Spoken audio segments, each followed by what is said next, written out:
Everyone has moments in life they can't just stop thinking about. They can be embarrassing things, like that one time you face planted in front of a group of teenagers, or something amazing like the first time you hosted your family for the holidays. And on Baby, This is Keke Palmer, hosted by me, Keke Palmer, and presented by BMW, we know to savor the good memories and let go of the bad. And one thing everyone remembers fondly is their first time behind the wheel of a BMW. So come join me and BMW this summer as we explore pop culture moments and topics you just can't stop thinking about on Baby, This is Keke Palmer, sponsored by BMW, the ultimate driving machine. Acast powers the world's best podcasts. Here's a show that we recommend. What is The Briefing Room? It's a behind-the-scenes look at how the criminal justice system works and the lives of the people within that system. If you love true crime, well, these are the real people who do the job every day of making sure justice is served. Hi, I'm Detective Dave. I'm Detective Dan. Together we have decades of experience in local law enforcement, a profession that we think is often misunderstood. So we're going to explore how to do it right, and we won't shy away from when it's done wrong. These are stories you'll hear nowhere else. Unique, frank, and unvarnished. From the team that brought you Small Town Dicks, this is The Briefing Room. Episode 1 drops on August 30th. We'll meet you in the briefing room. Acast helps creators launch, grow, and monetize their podcasts everywhere. Acast.com.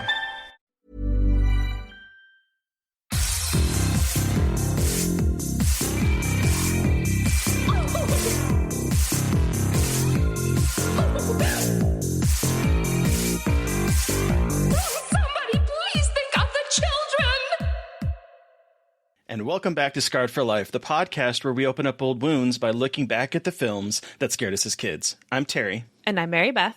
And each episode, our special guest brings with them a movie that traumatized them as a child. This week, our guest is Sapphire Sandalo. She's a host, animator, and podcaster who's worked on TV series as an animator and character designer, created Something Scary on the YouTube channel Snarled.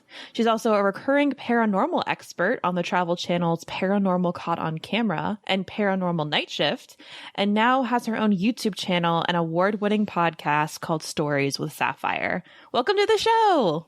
Oh my goodness, thanks for having me. You have quite a resume, I have to say. Oh, well, thank you. What don't you do? Because you also create your own music, right? Mm-hmm. I don't know how to swim. Oh. Yeah. I don't do sports. I don't either. Do any horror movie podcasters do sports? Sorry, everybody who's...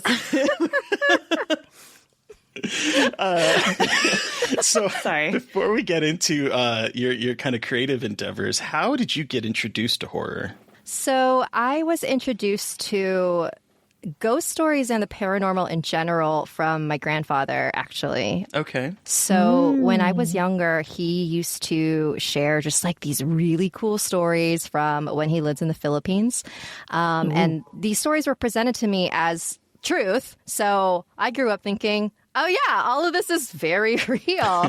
And then, like, the more I talked to other family members, the more I realized, oh, everyone around me has these cool ghost stories. This stuff is real. So that's what sparked my interest in spooky stuff in general. But it wasn't until 8th grade when my mom made me watch The Exorcist that I, liked horror as an art form. I definitely was a super, super scaredy cat as a kid. So ghost stories was like this fun way to be scared, but still feel kind of safe. And then like a horror movie still scared me, but it really wasn't until The Exorcist where my mom was like sitting there and she was giving me all these like behind the scenes facts about the movie while we're watching. And I was like, oh, this is like really cool. So did The Exorcist scare you? Yeah, because my mom sort of like painted it as like we were watching a documentary. Oh, yeah. So, Oh my God. yeah, she's super Catholic, and basically she was like, the reason why this movie is considered one of the scariest movies of all time is because it could really happen. And I was like, what? But like, obviously not, like, that's nothing like real exorcisms. But in my 8-year-old mind, I was like, oh, wow, this is how it is. Well, and like it's based on a true story in scare quotes, but like the Right. true story is very different from this story. So Right. I'm always like, take that with a grain of salt. And also, fun fact, I live near Washington, D.C., and so I live near the Exorcist steps. Oh, and I can nice. visit them. They're That's really sick. people. It's really funny watching people work out on them because people like run up and down them, and it's very funny to me. And it's just weird to watch people like do CrossFit and like carry tires up the stairs. Anyway, So was The Exorcist your the first scary movie that you saw? It was not. It was Okay. probably the first one that like didn't horrify me, if that makes Okay. sense. Do you remember How what your first interesting. horror movie was? Yep. It was Dolls. Okay, so it's the movie we're talking about yes. tonight. Yes. Awesome. Oh, Okay. exciting. Well, we'll put a little pin in that then. Yes. Yes. So, what were some other movies besides Dolls that scared you as a kid? Oh my God. Everything. Well, here's the thing. So Dolls sort of started well, actually, no, I'll talk about that later. But another movie that really terrified me was Child's Play. Okay. Okay. So, I have this really dumb You story. have a doll thing, I guess. Yeah, exactly. So when I was little, my uncle, he had this Child's Play poster, and it was just black with a head of Chucky on it. And me and my cousins were so scared of it. And he was such a jerk. He would chase us around my grandma's house with this poster because he knew how much it terrified us. So we would just like scream and cry and like hide behind the couch. And then like my oldest cousin, Sora, she was like, I'm going to fight him. So she would like go and start kicking the poster. Like she thought she was so brave. And then he would like stop. But yeah, it was That's a weird amazing. time. That is amazing. Very good. So, what were some of your horror favorites that didn't necessarily scare you, but you enjoyed watching? Ooh. Huh. I mean, I feel like with horror, it's such a like the experience of viewing it really affects your enjoyment of the movie. And I just remember, like, the first time I saw The Ring was in high school. It was the American remake, but I just remember it was my friend's birthday, and she was like, all right, at my party, we're going to watch The Ring. It's like so scary. And we were all like, just all these girls just like huddled around a TV. And I remember feeling so cool because her dad worked for DreamWorks. So he had a copy before like anyone else. Oh my God.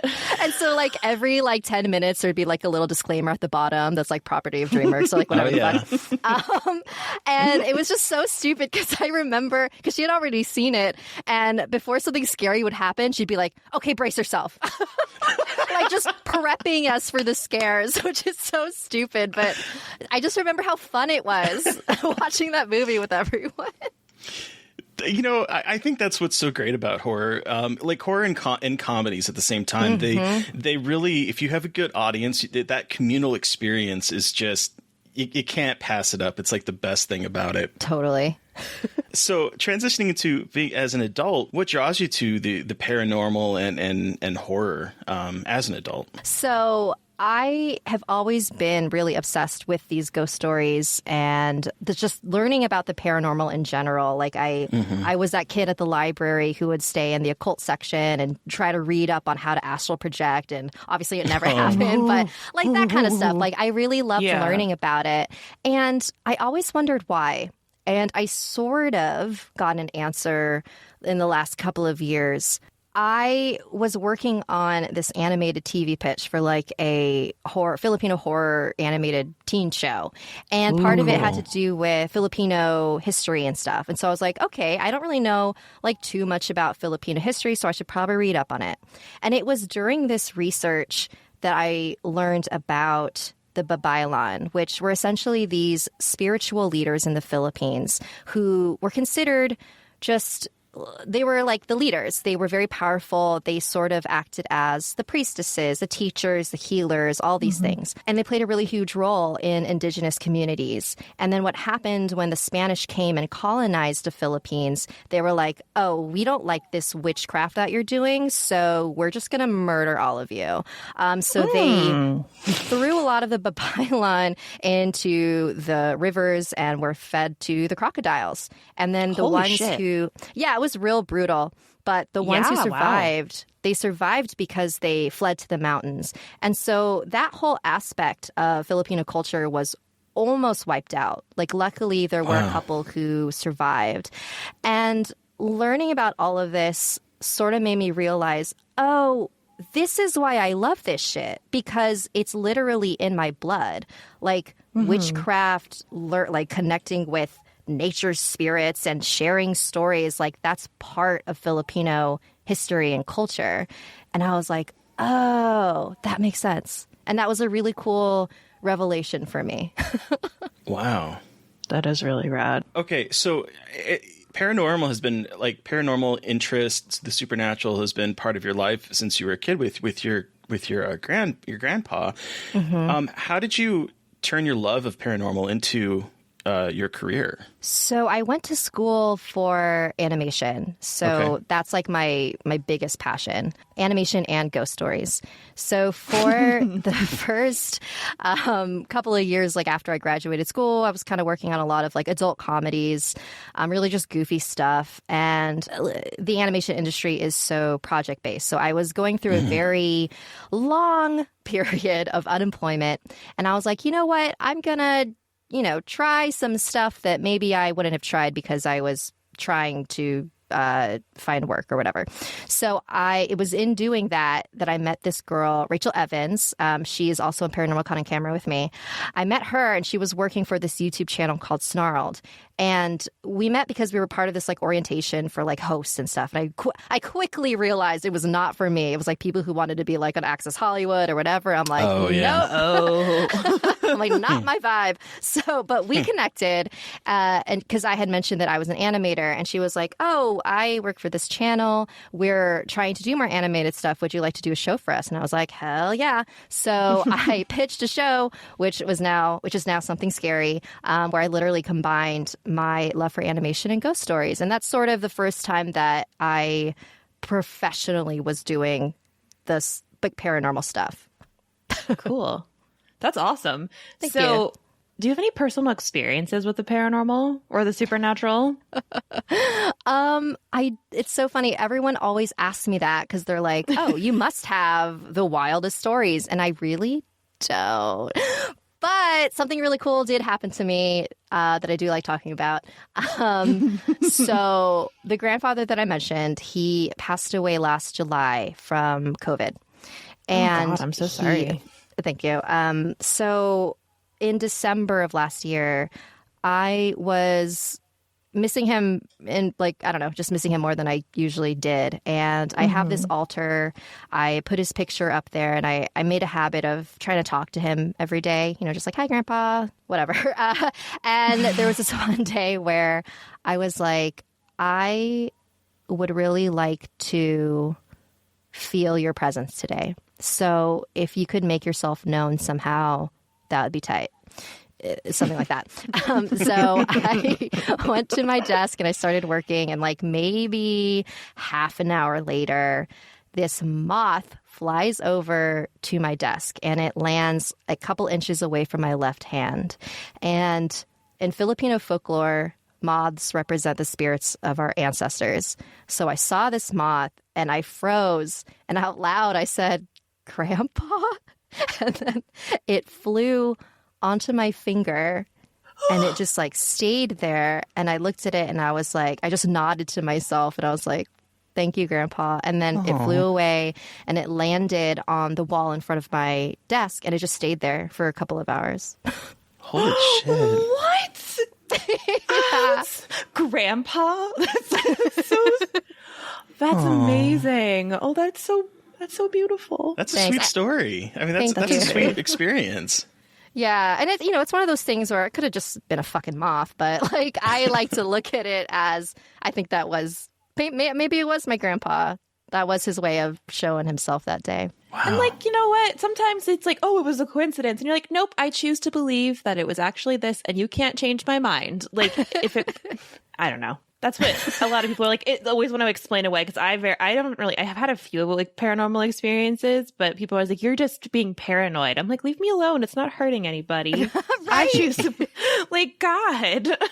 Anyway, that's a very good story. Thank you. That's a very good story. So can you tell our listeners about your podcast? Sure. Stories with Sapphire is a podcast where I tell stories.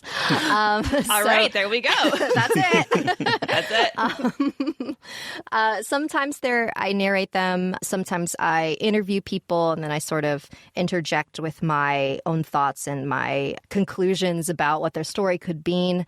I'm more concerned with learning about how these experiences changed these people. Like, I'm not really trying to debunk anything, not really trying to like prove anything, but more just like, how did this affect this person and what can we learn from these lessons? Because that's really what the biggest thing I've learned of like listening to all these people's stories is that, like, let's say none of it is actually paranormal at all. What if there is a logical explanation for everything? Like, there is still something magical about them. Like, for example, I think that skeptics like to say, you know, when you're grieving, you are more likely to feel like you are, or you are more likely to feel like your loved one is making themselves known. For example, you know, people, if they see them in their dreams or they actually like physically see them, some people go, oh, well, that was just your mind tricking you into thinking you were seeing them. But if you think about that, it's like, you mean my body is built in such a way to provide me that kind of comfort in that moment? Like, that's amazing to me. You know, like, I feel like everything is magical if you look at it in a certain way. And that's what my podcast is about, just me talking about that kind of shit.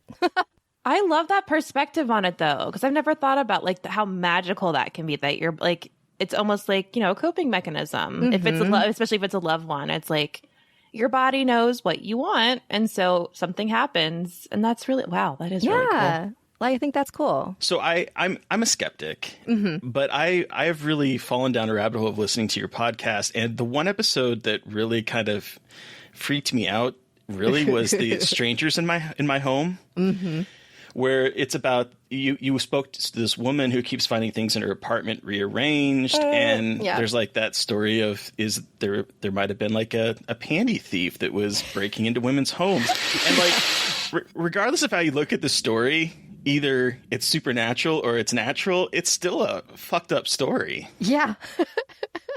Yep. It's still creepy. Like, something, whether it was a person or some type of spirit, was in her home when she wasn't there. Okay, but also it's creepier if there's a dude actually in your house. Like, have you ever seen those videos of like the people living in cabinets or like in crawl spaces in houses? Like, that is worse than a ghost. That is fucking awful. So anyway, I can't. Did you see that recent one? There was like a TikTok. Yes, where it was basically Candyman. Where she like put the window off of like the mirror off her wall. And there's like a whole other room. Yeah. Like, it was like a whole other apartment. It was like a trashed apartment. I never saw how that ended. Like, I was in on that, like when she was like sticking her phone through and like looking at it, but I never saw like the follow-up video if there was one. So I'm like, now thinking, was she okay? She went in, she was fine. It was creepy as shit, but like no one was there. There's a lot of trash, and like it was just like it was like Candyman. Like, she went in there and then she came back out, and I think she had to like call her landlord and was like, hey, what's up with this? Fuck? Yeah.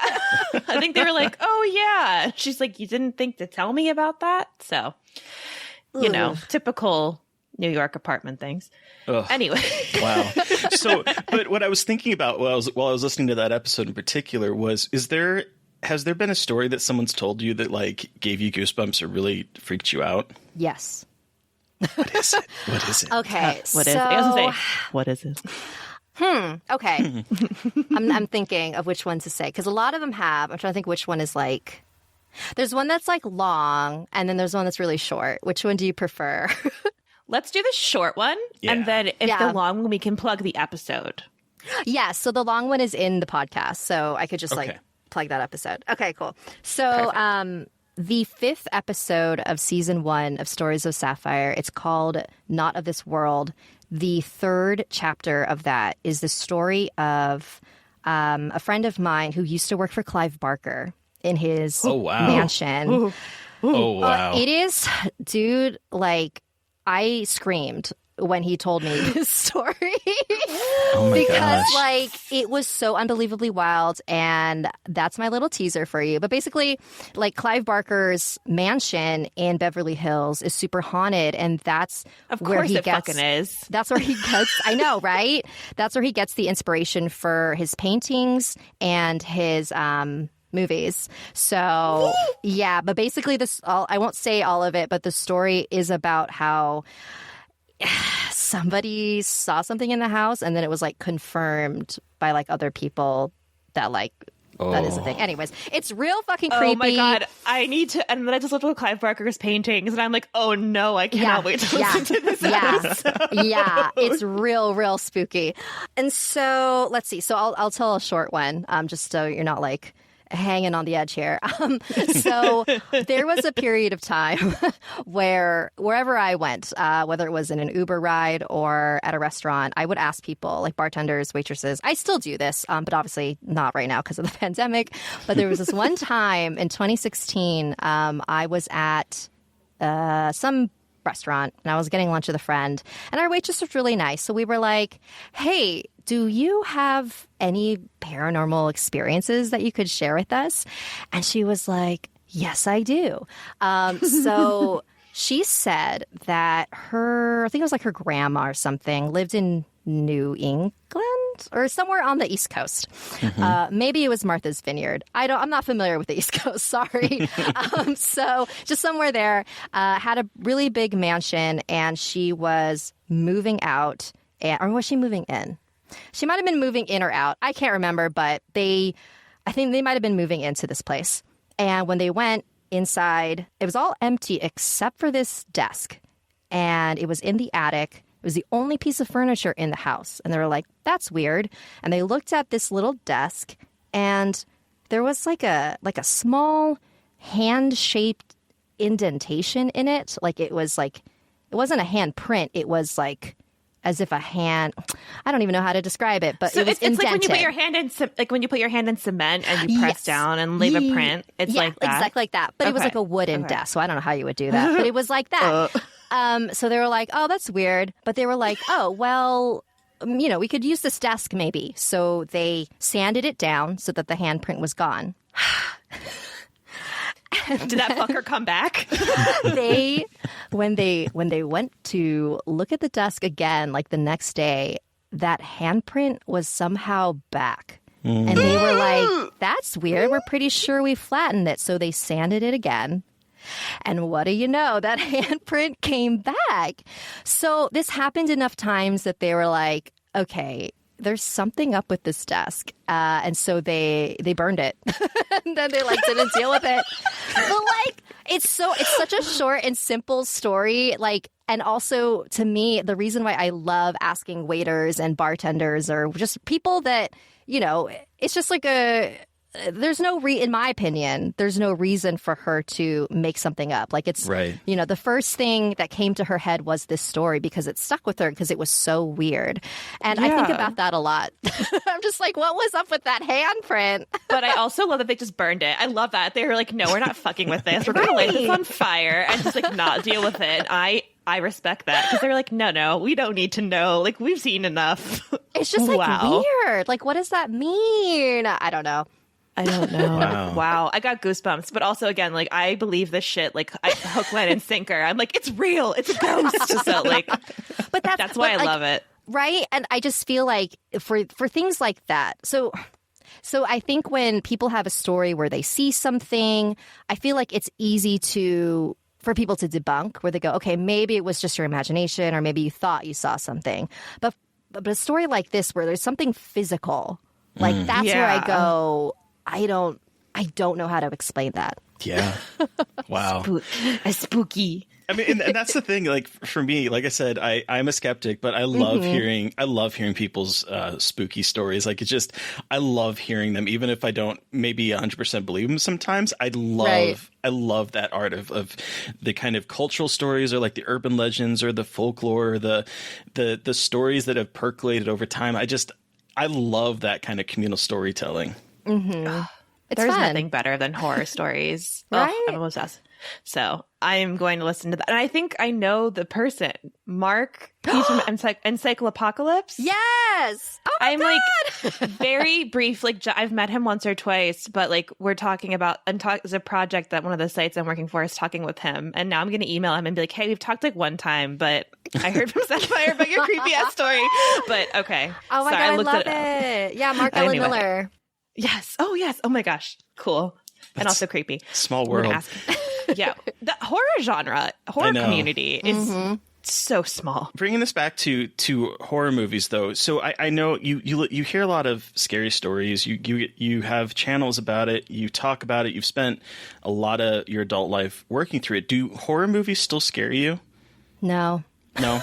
Yeah. Yep. Same. I know, and it makes me sad. There was, I don't know, a couple months ago, I think I like tweeted something like, can people send their like scariest horror recommendations, because I truly think I'm broken. I'm like, I want to feel scared again. And I can't remember the last time that I was truly scared by a movie. Huh. Yeah.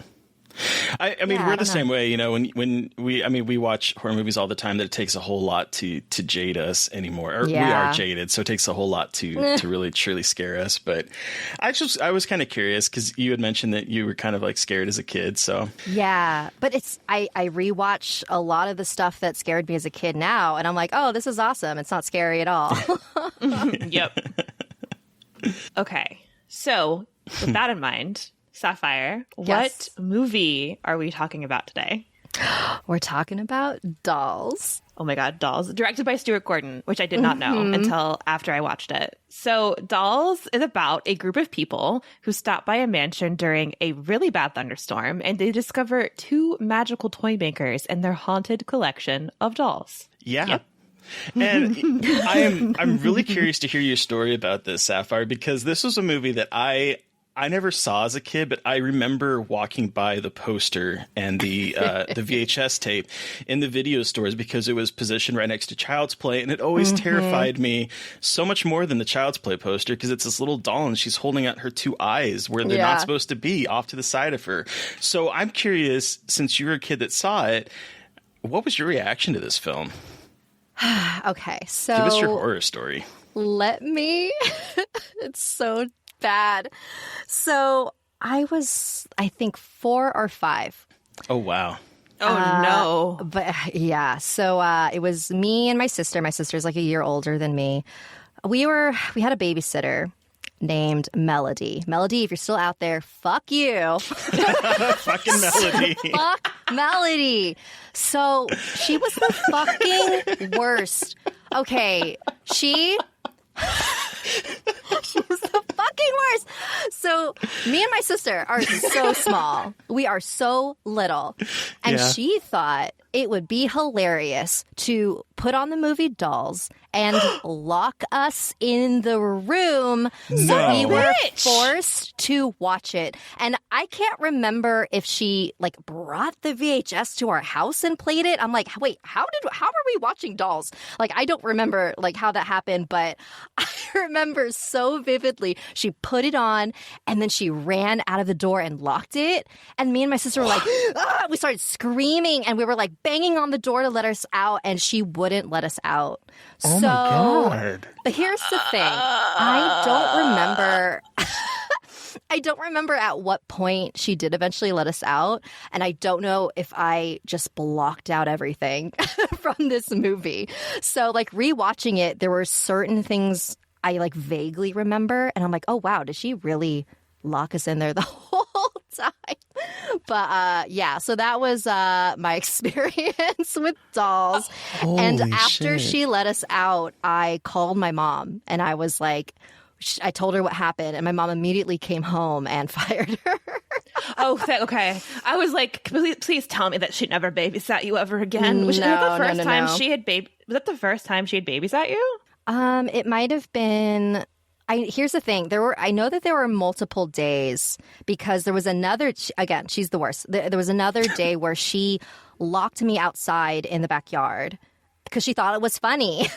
And then, what the fuck is wrong with her? She's psychotic. So, and like our sliding door to the backyard is clear. So I'm like looking through. My sister's right there, and like she's too weak to like open the door that's locked. And then Melody's like, no, back away from the door. Like she thought it was so funny, and I was just like, let me in. What the fuck is happening?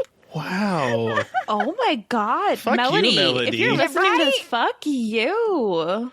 Yeah. What is it about babysitters? Like we were talking with a director recently, and he was telling a story about his babysitter taking him over to her boyfriend's house and dropping him in front of the television to go upstairs and probably fool around. And he watched a scary movie that way. Like the first opening minutes of, it wasn't a filmmaker, it was Adrian.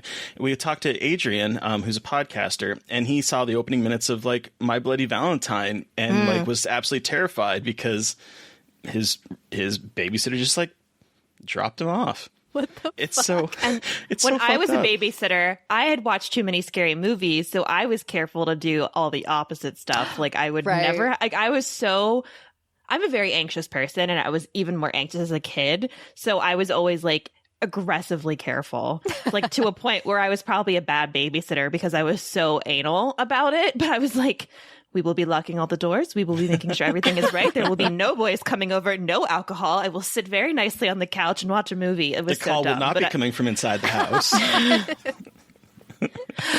Yeah. So it's like really wild that parents will just be like, hey, okay, watch my kids, and they leave. Like, isn't that wild? It's like very I was wild. that kid. I was the kid that like parents left their kids with. Like, Me too. what the fuck? I was a babysitter too, and Oh wow. I was maybe like 4 or 5 years older than the kids I was watching. Yeah, And you were like, sup, you want to eat pizza and watch TV? Like, what do you just make sure you don't light yourself on fire or leave the fridge open? yeah, that was basically it. Wow. I've never babysat in my life. I don't think anyone trusted me, or I don't even trust me. I don't know why think people being trusted me, but I think being the oldest sister of two brothers, I had that like I was basically assumed that I was going to babysit my brothers. My mom was like, it was like I'm a built-in babysitter, but not actually treated that way. But it was like, well, we have the older sister, so might as well put her to use. Mom, I love you. I'm sorry. So this movie was, I would easily say traumatizing for that regard, but you don't remember it. You kind of got like bits and pieces rewatching it. Yeah. I mean, I very vividly remember the credit scene or the opening credits because I was already terrified then. And yeah, just like rewatching it, there were moments where I was like, oh, I think I remember this. So yeah, I don't know. I think I blocked out a lot of it. It sounds like you were screaming for a lot of it too and like trying to hide from it. Like I feel like it was in the background. You're like, I have to escape this. What the fuck is this? It just makes me so sad. Poor 4-year-old Sapphire just I know. locked in this room with this horrible movie about a kid being traumatized by terrible people. Like, hello, her parents are not, her father and stepmother are not exactly the nicest people. Oh my God, everyone is so bad. Everyone's so mean. Terrible. Okay, so let's talk about these parents because I was so mad. Like they really did a good job of making them complete and utter pieces of shit from the very beginning of the movie. Right. Like the stepmom with like her like yellow teeth and like weird hair wrap and just being very much like, I don't want you either. Like very disdainful to this poor child. And then I love it when I don't love it when they throw the teddy bear in the mud, but when the teddy bear comes to life, I was like, oh my God, is this actually happening? Is this that I was so excited for that to be the tone of the movie of like just an actual teddy bear ravaging her family. But what I loved about that though, too, is the teddy, kills them and then just does this like shrug, like, who, me? What are you going to do about it? And then it's like, revealed that she was daydreaming. But yeah, I mean, we're introduced to this family unit and they have driven by hitchhikers and covered them with like mud. And then the mother is like being stepmother's being incredibly bratty to Judy, and Judy finally is like, "You're not my mother," and her response is, "Thank God." And then the husband's like, "I'm going to kill that kid," and she's like, "Stand in line." I'm just like, man, these people are horrible. The kid is right there. She's obviously very young. She's got like the pigtails and the ribbons, and she still loves her teddy bear. Like, she is not. She said she's 7, right? Like, she is a 7-year-old child being bullied by her. It just makes me so sad. The thing, and maybe this, I don't know if you all feel the same way, but this is actually my issue with a lot of horror is that, like, I think that the characters need to be likable at least a little bit. Like, I know it's fun to watch like terrible people get their comeuppance, but at the same time, I'm like, I don't feel fear for them if I hate them so much. Do you know what I mean? Yeah. I know. I agree, though, because then I'm like cheering for their death. And I'm like, maybe that's the point. Yeah. But then it's like, but it's also grating because you're just like, these people are so awful. Like, I almost don't want to watch it because they're so mean to the kid. But then you're like, well, at least they're going to get killed by the dolls. Like, from the very first time they start talking, you're like, they are absolutely toast. Right. Yeah, their evilness just keeps growing throughout the film. Like, there's the point that actually made me gasp. Like, I literally gasped while I was watching it. Was when she goes to them and she's like, "This woman was just dragged down the hall by the little people." Right. And he like makes to strike her. Like, he is about ready to strike her, and they give her a reaction of her flinching in like terror. And I'm like, oh, I cannot wait for you two to get fucking killed because this is.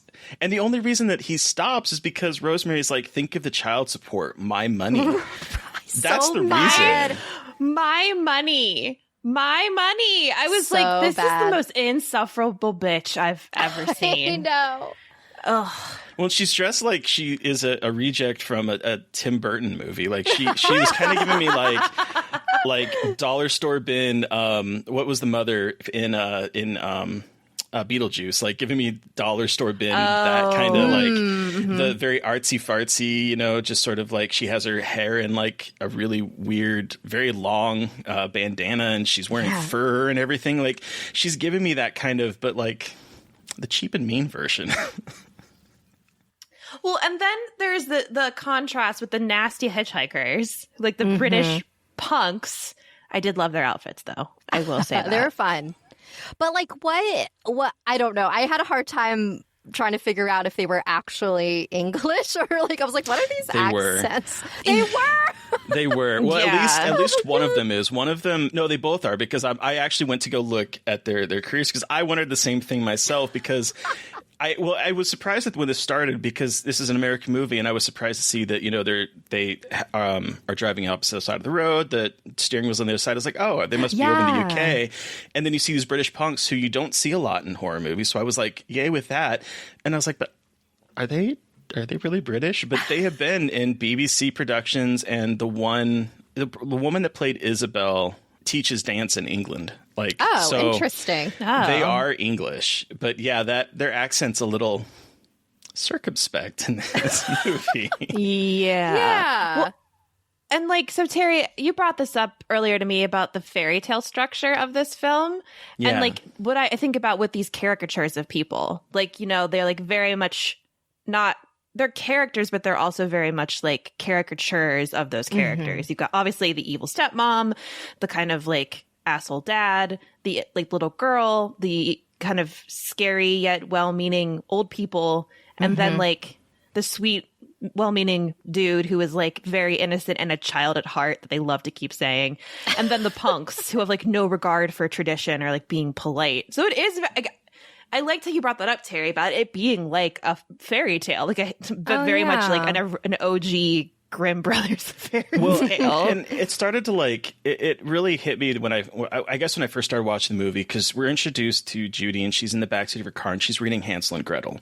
And so she has the terrible parents, like you mentioned, Mary Beth. And then at the dinner table, when the kindly old woman and man are like giving them porridge and food, Hillary, the old woman, mentions that, you need to fatten up, and she grabs her finger to be, and it felt like that little old witch shit that's like feeling the bones in the kids, hands in the Hansel and Gretel story.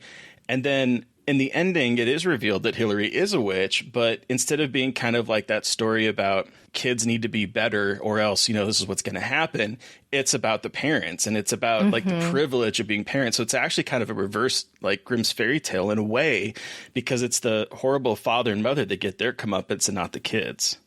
Yeah. And then it has a happy ending with Ralph potentially becoming her father.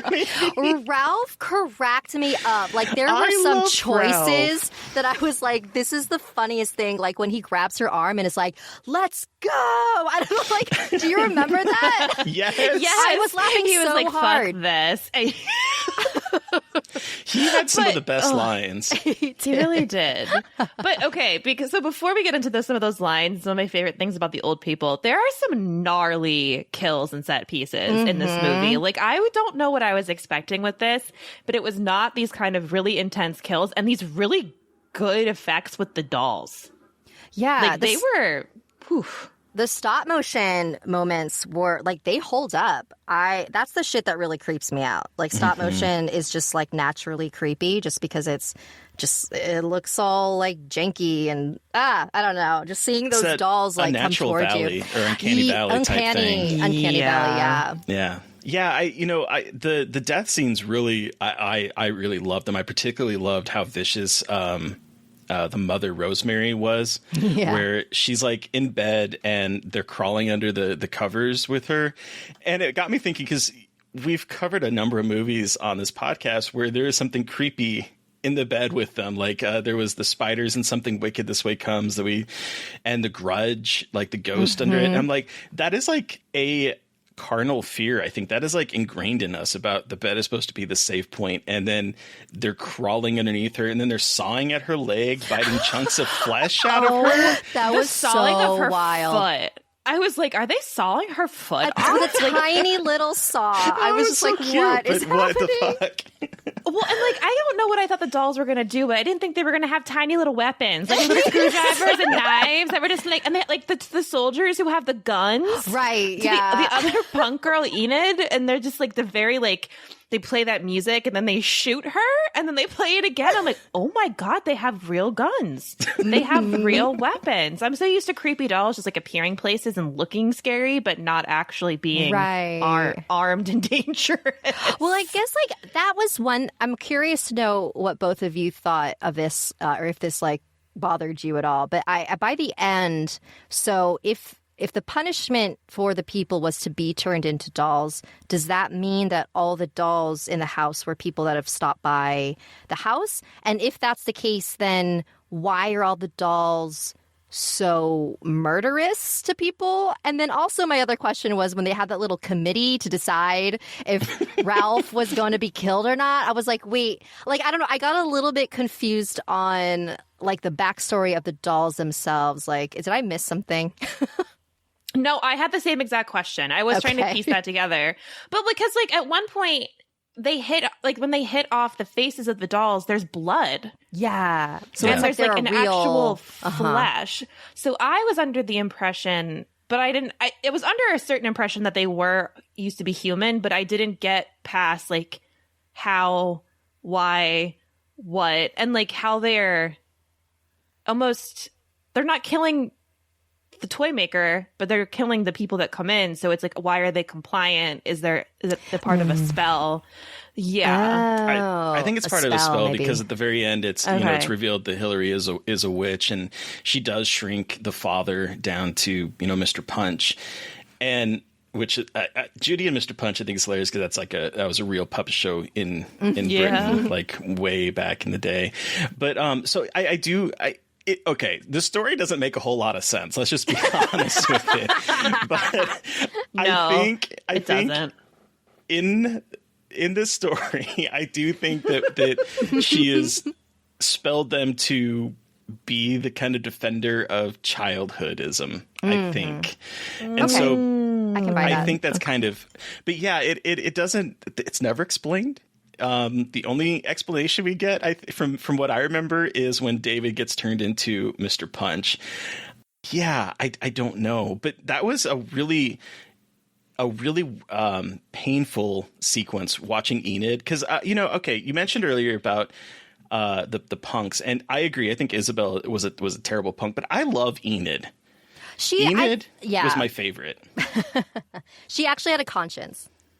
Yeah, and like she's like was kind of, it seemed like she might be a little sweet on Ralph, and she's like, oh, do we really have to steal from him? And Isabel's like, no, we're gonna steal his car and steal his money and all this kind of stuff. But Enid was a little bit off on that, but she turns into a badass when she is wielding her fucking belt with boy toy on it. Like the like belt buckle is boy toy, and she is swinging around saying, okay, soldier boys, come and get it. I'll give you a hot foot all the way up to your pointy little heads.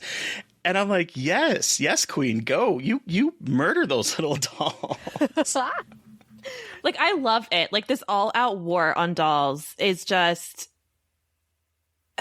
It was just a joy sounds terrible, but like it was so entertaining. Like I feel like it could be so cheesy, but like like Stuart Gordon did such a good job with constructing it being kind of funny, but really dark and creepy at the same time. Are either of you scared of dolls in any way, or were when you were little? I was going to ask that same question. Oh my God. That's awesome. I wasn't. No. Oh, okay. So, okay, there's two answers for me here. So, yes, but there's one exception. Okay. There's one exception who scares everybody. I'll take a picture of her to post on Twitter, and everyone will tell me that she's haunted. So when I was my first Christmas, my grandma on my dad's side gave me this little baby doll, and she was really cute. Like, she didn't look creepy. She had like the plastic head and the soft body, and she was to dress her up. I've had her for now like 27 years of life, and she looks like shit. I don't have clothes for her. I needed her to be naked. She's covered in stains. Her eyes don't stay open. It's just like she's creepy looking. And so I would bring her with me everywhere. And like my partner now is like, I'm so sorry, but can we not have her like Oh my God. And I was like, yeah, I guess you're right. And so I'll find a picture of her, take a picture of her for this podcast. I can't remember where she is actually. But her name was Baby because that was my creative name for her. So, and I had to bring her everywhere. Like, it was a thing. And so that story, but then dolls freaked me out because my grandparents had a glass case of these like Madame Alexander dolls who like had the creepiest eyes. And then my stepmom-ish, dad's third wife, her mom is obsessed with dolls, and her entire house looks like the Conjuring house with all the Annabelles. Like, it's literally glass cases in every room of dolls. I would know don't get that.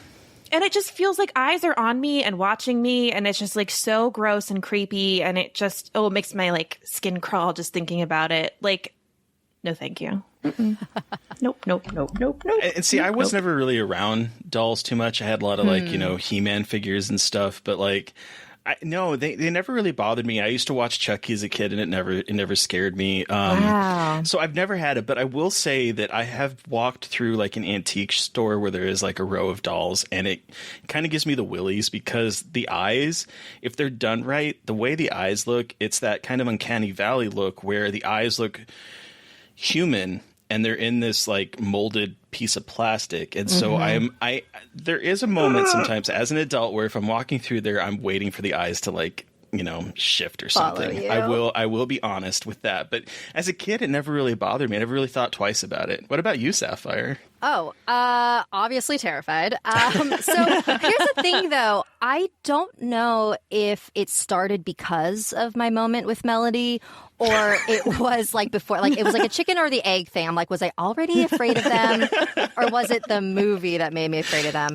But I, for the longest time, was so scared of dolls. I'm even honestly kind of to this day, I'm uncomfortable around anything that looks like it could come to life. So like statues, animatronics, they just make me uncomfortable. And my mom, when I was little, she had this like E.T. It's not really a doll. It was like an E.T. statue that was carved out of a coconut, like E.T. from the movie. Yeah, and she had that in one of the rooms, and I was convinced that thing was haunted. Like every time I had to go in that room to like get scissors or something, I like avoided eye contact with it. It was seriously the creepiest thing. So I don't know. Like, why does she have that? I don't know. There's always like that one thing in people's houses that you're like, why the fuck is that there? And it just stares at me all the time. The worst thing was the Tickle Me Elmo doll in my basement that would go off in the middle of the goddamn night because batteries were low, and it would be like, tickle me Elmo. That's horrifying. That was awful. So I have like a lot of weird demonic Furbies. I have a lot of weird doll stories. God. I hate them so much. Here's something that my friend told me that I will never forget. So obviously, I guess I asked him about paranormal stuff. This is years ago. And he was like, I don't believe in this stuff, but there was this one really weird thing that happened to me when I was a kid. I still don't know what it was, but I know that it happened. And so like he had this little action figure on his desk, and it was the kind that could move its arms up and down. And he said that he was laying in bed and just staring at his action figure, and it was illuminated by the moonlight. And then all of a sudden the arm starts moving upward, and then like over the course of the next 10 minutes it moves all the way up, and then it moves all the way back down. And he's like, I still don't know how it did that, but he knows that happened. Isn't that weird? Okay, that's creepy. Like, what is that? Like, what the fuck is that? This is fucking why I was convinced this is also me being neurotic and having obsessive compulsive disorder my entire life. I thought all of my animals were alive. Like, all of my stuffed animals were alive. And I had to give them the same amount of attention or they would kill me in my sleep. What? Oh my God, wait. Oh my God. Are you serious? Oh my God. Okay, so like do you remember We're all gonna sound so insane. Okay, do you remember Pachaco? Does that ring a bell for any of you? Like Pachaco from Sanrio, that little like black and white doll, a black and white dog? Yes. I was obsessed with Pachaco. So I had this big Pachaco, and then I had a bunch of tiny Pachacos. And I was convinced that if I didn't rotate, like taking turns sleeping with them in the bed, that they were going to get really mad. So I made a little schedule. I was like, okay, on Monday, it's big Pachaco. Tuesday, it's tiny Pachaco number 1. And nothing ever happened to me, so I think I kept them happy. Same. I had a Beanie Babies that lined, like, my bed was against the wall, and so I lined them up, and they would go in a line, because one would get to sleep next to me, and they would, like, be a little line. Yeah. Oh, that makes me feel so much better. Yeah. Oh, don't worry. I had the same thing where I was like, everyone must get the right amount of attention so they will not be upset with me and like somehow come alive in the night and like get at me for not loving them. And sometimes it still like creeps in the back of my head. Not the same way, obviously, but I'm always like, what are you thinking, buddy? Like, I'm sorry I left you in this bin. Wow. So what I'm hearing, though, is that if you were in this house with the toy makers, you guys would be okay because you have that childhood, like, ideology still with you. So, like, that's true. You'd be safe. Yeah, that's true. I would be like, I have mad respect for you guys. Like, you know what? I've always thought this was real. You're just confirming my entire life, like, thinking about dolls. So, like, please leave me alone. Like, I get it. Because, I mean, and this ties into the film, though, because Gabriel, the old man that's creating the dolls, says that toys are loyal, and that's a fact. Mm-hmm. Oh, so, yeah. When he said that's a fact, I was like, oh, my God, that's so confident about that. So, see, this is a good thing that you were both so loyal to all of your toys, and that's probably why they didn't murder you in your sleep, let's be honest, because they're loyal. That's true. I stay loyal to my stuffed animals. It's important. It saved my life. Everybody, this is a PSA. Having neurotic tendencies as a 6-year-old saved my life. Every night. Every night. Anyway. I'm so glad that we share that, Sapphire, because I thought I was crazy. And like, yeah, it's probably still a little crazy, but like, we're not alone in our weird I'm pretty crazy. sure a lot of people also did this and are too embarrassed to admit it. Right? Like, it's okay, guys. We all did weird shit as kids. Like, it's fine. We grew up with Toy Story. Reach out to us if you share. If you share it, please. listeners, reach out to us. We want to know. But you know, I think you just mentioned this, Mary Beth. this movie sort of feels like a prequel of sorts to Toy Story. Oh my God, Okay. you're right. Yes, it does. This feels like the dark prequel to Toy Story. I love it. Like, this is how it starts. I wonder if, like, that, I would be like, this toy maker made all the dolls, but he, like, reined in his murderous tendencies. Because even Ralph, talks about when he was a kid, thinking that the dolls came alive at night and all that kind of stuff, and then he grew up over it, and the toy maker's like, yeah, I mean that's kind of what happened, sort of what he says. Yeah. Mm-hmm. And anyway, I love Ralph though. I want to talk briefly about Ralph because he reminds me of He reminded me of a dog, and I mean this like in a really nice way. Like the kind of like he's a good boy. That. He's a good boy. He's a good boy. He is a good boy, and he was so sweet to Judy when she comes in, and he's like, something happened, and he's like, oh, it's okay, sweetie. Like you're probably just dreaming, and then he's like, wait, what the hell's on your slippers? Oh my God, that moment though, it was hilarious because first of all, he's like, wait, there's blood on that's blood, and she's like, well. Yeah, it was pretty bloody when they dragged her away. Like the deadpan way she says that line to him just like killed me. And then his response of like when she's asking, well, can I go show you? And he's like, will you go show me? She's like, yeah. And he's like, oh, like whimpers. He whimpers with that like. It's just like I loved him so much. He was great. There was another moment that made me giggle was when she was trying to lead him to where the woman was dragged. He was like, are you sure this is the way? And she's like, what do you want from me? I'm 7 years old. I was dying. I was like, I love this child so much. I love sassy little horror kids that are like kind of scared, but also just like little badasses that are like, I'm telling you the truth. Like, I don't know what you want from me. Like, I'm not lying. Or like but also later, I'm 7. Like I am a child. Right, like I am a child. Like let's remember that. and then you guys mentioned the kind of court scene where the dolls are deciding what to do with them. Oh my God! Yeah, their little huddle sesh. And she like tells him like, well, you're offending the dolls. He's like, oh, I'm offending the toys. Excuse me. Or when she mentions that they're trying to decide if you're an adult or a kid in disguise, and he's like, I've been trying to figure that out for years. Like I don't know how much of his lines he ad-lib, but he was my favorite part of this movie. Oh, me too.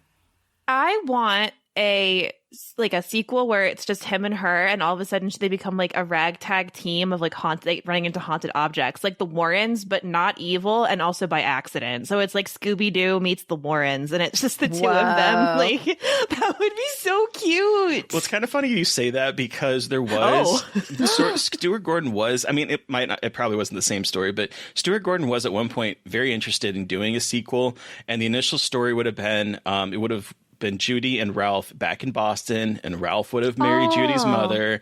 They would have all become a family, and then one day Judy would receive a box from England which would contain Gabriel and Hillary as dolls. Whoa. That was like... That would have been tight. And then it never happened. Oh. Was there a sequel at all? So fun. No, they never did a sequel. Okay. And unfortunately, not to bring it down, but unfortunately the man that did play Ralph did pass away in 2014. Yeah, but he was in a lot. Else? Oh, okay. Yeah, he was in War Games in the 80s. He was in The Negotiator. He was in Burlesque. Whoa, what? That Cher and Christina Aguilera movie. He did a lot of single episodes. It seemed like in television, but he was working all the way up till he passed away. Yeah, what a treat though. He was a treat. Yeah, I liked him a lot. Okay, so also Stuart Gordon. I did not realize until I watched this movie that this was one of his films, because I don't think people really talk about this film a whole lot in his filmography. It's always a lot of focus on like The Reanimator and those movies. And Honey, I Shrunk the Kids. I had never heard of this. He did Honey, I Shrunk the Kids? He wrote it, at least. I know. Oh, I didn't know that. Oh. Did he direct? Wow. I don't remember if he directed or not. I don't think he directed it because it wasn't on his letter. No. It wasn't on Letterboxd. Which is the only way I know anything. He came up with the story of it, at least. Oh, okay. Him and Brian Usna. Weird. Oh, that is an interesting combination. Huh. Yeah, because I had never heard of dolls until Sapphire, you wanted to talk about it. Oh, wow. I had never heard of it. And I'd never seen the poster because I think I would remember if I had seen this fucking poster. That poster. It's a creepy poster. It's also the creepiest moment in the movie. Yeah. She's holding her eyes out. Enid stumbles upon the doll-sized body of Isabel and her eyes pop out of her head.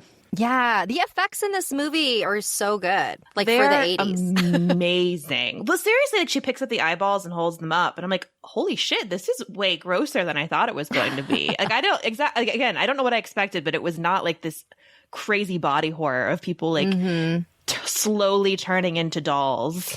Whew. That's a nightmare. Yeah. Yes, it is. The way he shoots this film, though, I really appreciated, because what it did is, I don't know if you guys noticed, but it made Judy seem so small in this film. Like a lot of the angles were looking down on her, like it was from the adults staring down on her. And even when she was walking with them, they felt so much like, I literally had to go look up her age when she made this. Because like, there is no way she was 7 years old, because she seems so freaking tiny compared to all these people. But I think it was like the perspective of the movie, because I also noticed that some shots when it was from her perspective, it was like the camera was down aiming up at them, and it made them feel larger than life. And so I thought he did a really good job of putting us kind of in her shoes from the moment that we get into this kind of creepy house. It kind of reminds, well, she also kind of reminded me of Matilda. Like, does she look like discount Mara Wilson? She does, especially with her shitty parents too. Oh my gosh, it does kind of feel like Matilda. Well, and the one moment that I really thought about that, Terry, with the way it was filmed, was when he goes, which way was it? And she goes, I'm just a kid. Like, I'm 7 years old. And like, it's shot from like, it's like way up, like up in the, like from the ceiling down, and they look like dolls. So it is really, and again, when she's shot with the dolls around her, she definitely feels like their size. Like she looks like one of them.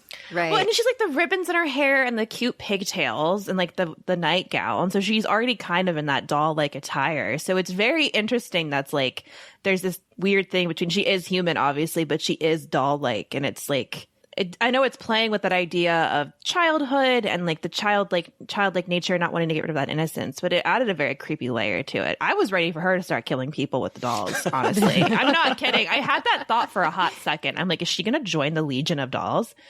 Oh, that would have been sick. I mean, given the kind of like horrible people in the movie, I would not have been opposed to that. Right, though? I was like, alternative movie. She leads an army of killer dolls. Like she lives with those people and helps lead an army of dolls. But what did you guys think of Gabriel and Hillary?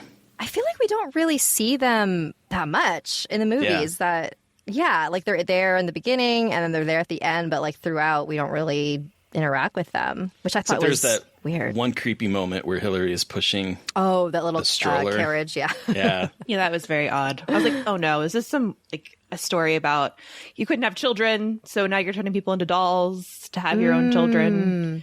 I don't think they really gave much of that to us, but I think that's just such a common thing in horror that we've seen. But as soon as they went on camera, I was like, I love these people. They're awful, and I know they're going to kill people, but I also know that they have a little girl's best interest. And they gave off that vibe of being warm, but also creepy, which I really vibed with. Because it's either like old people in big houses are usually it's just like straight creepy. Like they're awful, they're terrifying. But here it was a really interesting combination of caring and murderous.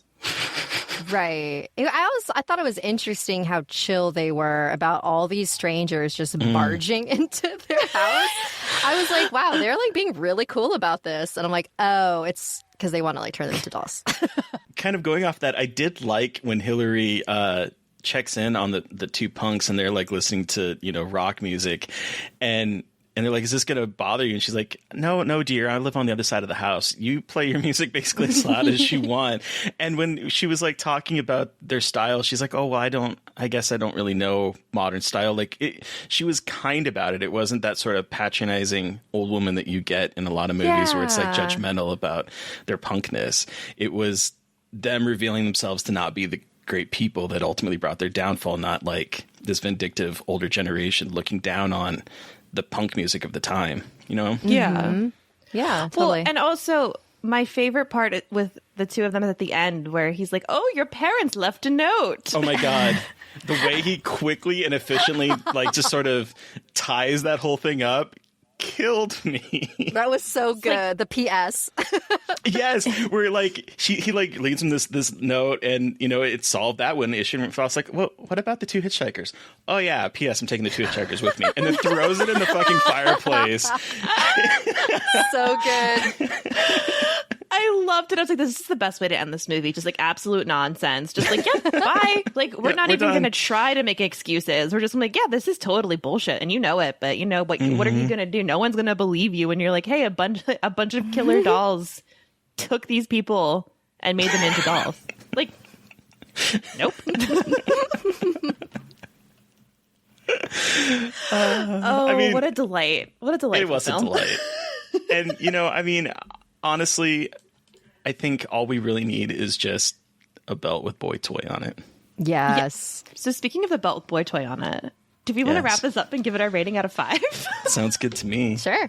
So Terry, how many boy toy belts out of 5 do you give dolls? You know, okay, I had a lot of fun with this one. I do think that in the canon of Stuart Gordon films, it probably, for me, is maybe a little bit of a lesser one. But that said, I did love the way it really felt like a fairy tale come to life, and the way that it sort of took the fairy tale tropes that we've, you know, seen a lot in horror movies and in fairy tales themselves, and sort of turned it on its head and made it about the adults. And I think I would give this 3.5. I'm thinking way too much about this for a movie about dolls. I think I would give it 3.5 boy toy belts, and I would keep the other half for me. Maybe the part that said toy. I don't know. What about you, Mary Beth? Just the toy? Just the toy. I mean, you can only have half of it left. So then I'll keep the boy, because I also give it 3.5 stars. So we can have like a friendship necklace, but it's a boy toy belt. How about that? Mean, Oh, that's super cute. that's the best. That's the best. The most beautiful declaration of our friendship. It really is. Yeah, I did not expect to like this movie so much. It was so fun. It's like gory and gross and a fairy tale, and it was just like such a joy to watch, and I want to show it to my friends to be like, hey, let's watch like a silly 80s like gory slasher-esque movie, because it's well done and it's fun to watch, and it's like creepy An but hour not and 17 minutes. Oh my god, that real runtime is short. beautiful. It's so good, but like it doesn't try to overdo it. Yes, it is confusing at points, but like they don't want to bog it down with lore. It's just like killer dolls. That's it. And like I appreciate that. So 3.5 boy toy belts out of 5. So Sapphire, you have the final word. How many boy toy belts do you give this I movie? swear to God, I am not just saying 3.5 because you all did. I was in my head thinking, okay, I think 3.5. And then you both said 3.5. And I'm like, oh my God, everyone's going to think I'm just copying you. But I truly want to give it 3.5 boy toy belts. I did enjoy it a lot more than I was expecting to, especially considering how tainted the experience of this movie was for me when I was a tiny girl. So I did like, I really dug the stop motion scenes and the effects. I thought those were just really cool and really well done. I did like that it knew what it was. Like it's like, okay, we're not a serious horror movie here. Like, we're just having fun. We're having a good time. I loved Ralph. I did, like, it was effectively creepy at times. So, yeah, 3.5. And a big fuck you to Melody. And fuck you, Melody. God. Fuck you, Melody, you goddamn asshole. I had texted my mom. I was like, do you remember her last name? Because I want to look this bitch up. And she cannot remember. I'm so mad. I wanted to look her up. Call her out. Message her like, I don't think you remember me, but you ruined my life. Who knows? Maybe she did this to a lot horror, of... but maybe not. Right. Maybe she did this to a lot of people. Just like that was the movie. Like, doll. Can you just imagine her going from house to house, just shoving the kids that she's watching in a room and making them like... That's so weird. What if she did that? That's some creepy... I wouldn't put it past her. Psycho shit. So Melody. The stories you had of her, classic Melody. That's so Melody. Oh, man. Well, thank you so much, Sapphire, for joining us to talk about dolls. Where can our listeners find you? And what do you have coming up that you would like to share? Well, thanks for having me. This was seriously so much fun. Oh my God, this was so fun. You can find me on Twitter and Instagram at Awkward Sapphire, spelled like those words are spelled. My YouTube channel is youtube.com/Sapphire Sandalo. And every other Wednesday, I put up like an animated fictional story on my channel. And then the Wednesdays in between that, I release a podcast episode where you can find that wherever you listen to podcasts. Hell yeah. And we'll make sure listeners check out the show notes because we will put all that good stuff in there. Yes, we will link everything there. But listeners, you've heard from us. We want to hear from you. What was your experience with dolls? And did you also fear that your dolls would kill you if you did not give them equal attention? Please we want to know. We do. Please hit us up. So you can send us an email at scarredforlifepodcast@gmail.com, or you can reach out to us directly on Twitter. I am at MB McAndrews. And I'm at Kaylee Dreadful. And of course, don't forget to follow the podcast on Twitter at Scarred Podcast. And please don't forget to review, rate, and subscribe. Thank you to Eric Power for our artwork. Thank you to Sean Keller for our music. Thank you, everyone, for listening. Stay safe out there. Most importantly, stay creepy. And until next time. Won't somebody please think of the children?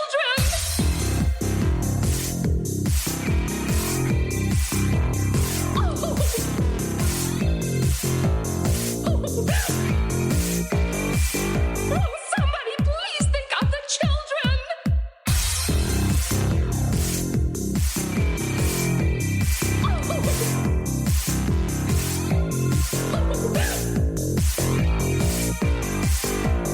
Somebody please think of the children.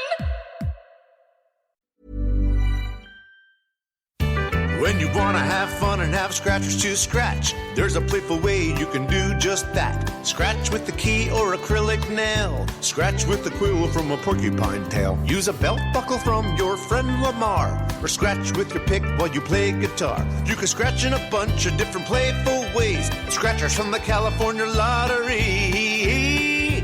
A little play can make your day. Please play responsibly. Must be 18 years or older to purchase, play, or claim. Acast powers the world's best podcasts. Here's a show that we recommend.